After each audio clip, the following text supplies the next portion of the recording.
Hello, people of the internet. It's me, Chase, the most obscure of sci-fi authors. If you've been here before, you know I'm a nerd. If you haven't been here before, well, now you know. I am a nerd. I have a deep interest in several topics, mostly science, history, and engineering. That's part of why I write science fiction. I enjoy talking about science and engineering and history. I like in-depth conversations about these kinds of topics, intellectual stimulation. There's one topic that I hold above all else: aviation. And sure, I love submarines and spaceships and Cold War era history, but my single favorite subject is aviation between 1930 and 1980. Some little kids love trains or trucks or dinosaurs. Mine was airplanes, and I never grew out of it. Sorry, Mom. It's been 25 years. It's not a phase. My first job, fresh out of college, was as an avionics tech on big commercial jets, 747s, Airbus 320s, MD-11s, and so on. Big metal things. I still think they're greater than the sum of their parts, that they have souls, as I'm sure I've mentioned before on this YouTube channel, and I'm sure in one of my blog posts somewhere. If it hasn't been uploaded yet, it will be eventually.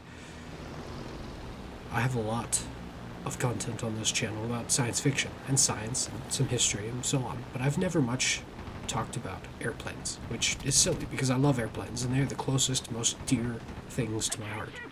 So now, I'm going to rant about literally my favorite of engineering projects. My two favorite airplanes in all of ever are... You know what? I can't pick just two. There's a whole lot of cool airplanes out there, like the Bugatti 100P. That is a beautiful aircraft, and I'm very sad that the replica crashed, and it's even more tragic that the pilot died. It's a shame the original never flew. Alright, that's a different rant for a different day. For today's topic, the opening act of my four-part discussion series,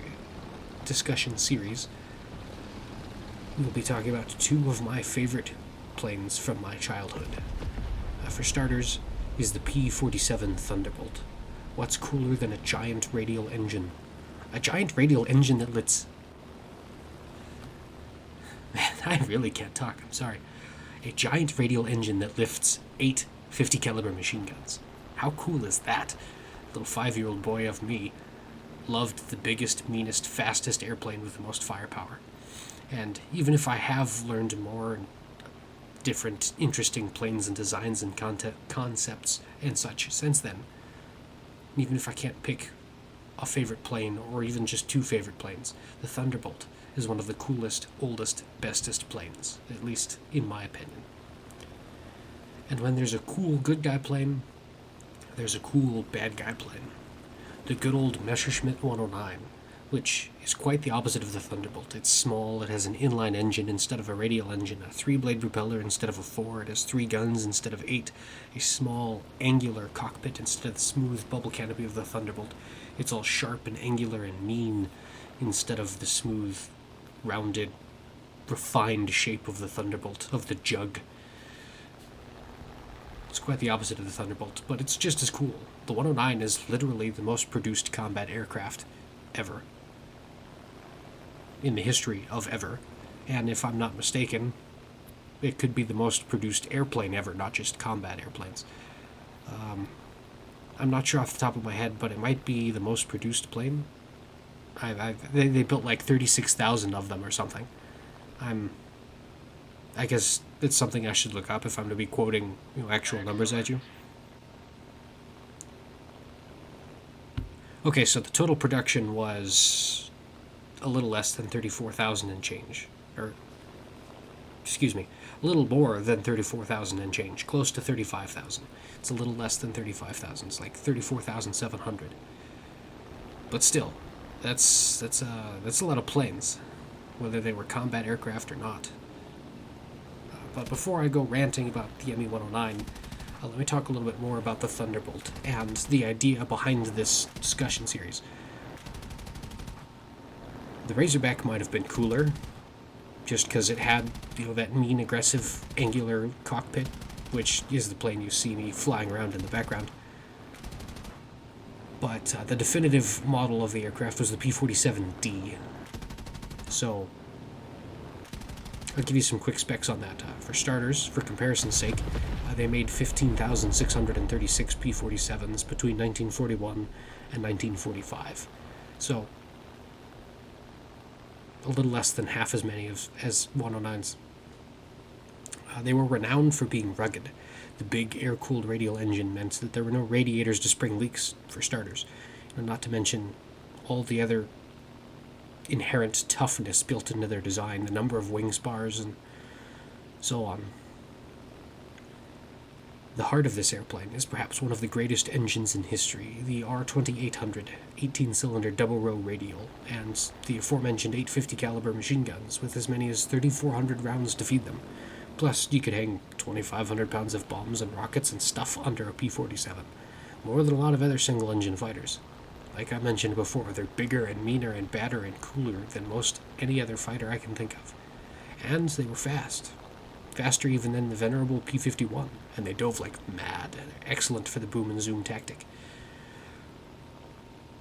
So the whole point of this series is one of the things that I do often, a kind of mental exercise, is to fantasize, to analyze things about these old planes that you could upgrade to extend their effective service lives, to make the airframes viable into the jet age, or perhaps just a chance, to analyze the engineer of them and the design choices that were made when building the plane from a different lens. Hindsight is 20/20, right? Trying to make something more out of them. Unfortunately, or fortunately, depending on how you look at it, the Thunderbolt is a pretty feature-full design, as it is. And offhand, there's not much you can do to make it better. In fact, a better design of the P-47 is a design I don't even have to think about. The next evolution of the P-47 has already happened. There was the XP-72, which was an even bigger, meaner version, if that's possible. They stuffed the 28-cylinder R4630 that made a massive 3,500 horsepower into a P-47 and called it something else. Now, 3,500 horsepower, that's a lot of power. What I would give to hear a Wasp Major run through its paces. And of course, when you put more power into a plane like that, what do you expect them to do besides put more firepower on it? Bigger guns. The XP-72 had all kinds of possible configurations: 6 20mm cannons, 2 37mm cannons, and 4 50 caliber machine guns. All kinds of crazy firepower was discussed. That's a whole different animal. Point is, it's pretty hard to improve on the P-47 because it's a heck of a plane. It's a big, mean bruiser. It's all you need. If your Air Force could only build one plane in 1942, build P-47s. The XP-72 was superseded by the rise of the jet age, and that monstrous 3,500 horsepower engine never got to be brought to bear. But the P-47 was a much later design than the 109, the other plane that I'm going to be comparing here. The 109 was put on paper in 1934. The P-47 was an evolution of the P-43, and the P-47 first flew in 1941. So, for the remaining 3 parts of this series, I will be discussing in further detail the possible modifications and upgrades to the ME-109. The plane, by the end of the war in 1944 and 1945, was very outmatched by the Russian, British, and American fighters it was up against, such as P-47s, P-51s, Spitfires, the Lags, the Yaks, and so on. In part 2, after this little intro here, I will discuss the propeller on the front of the ME-109. The 3-blade on the front of the Nazi fighter is often a point of discussion as it's kind of an obvious shortcoming when compared to other contemporary fighters like the P-47 or the P-51 with 4-bladed propellers. If you're interested in a little historical discussion, some academic debate, then please stick around. I'll see you in future episodes. Please leave a like or comment if you'd like to discuss other aircraft. And drop a like if you're interested in this kind of stuff, and I will gladly talk about airplanes more in the future. Not just academic debate, but historical discussion of any and all airplanes. I love them all. There's nothing wrong with any airplane. If you're not familiar with my book, The Descendant, it is available on Amazon. There will be a link in the description down below. If you pick up a copy, then please leave a review for me on Amazon. The Amazon algorithm needs input to drive it, just like this video needs likes and comments to drive the YouTube algorithm. So, thanks for your time, and I hope to see you in the future for the other parts of this discussion series. Lastly, as a final note, a full disclaimer for the record, this is an objective analysis of the aircraft and the engineering and the development cycles of those aircraft, and I'm fully aware of the actions of the people and the countries that employed these machines, and I in no way condone any of those actions. I'm simply here to discuss the machines, not their historical usage. So, let's leave all of that off the table. Everyone knows it was bad. We don't need to go there. Let's just talk about airplanes and have ourselves a nice, civil discussion.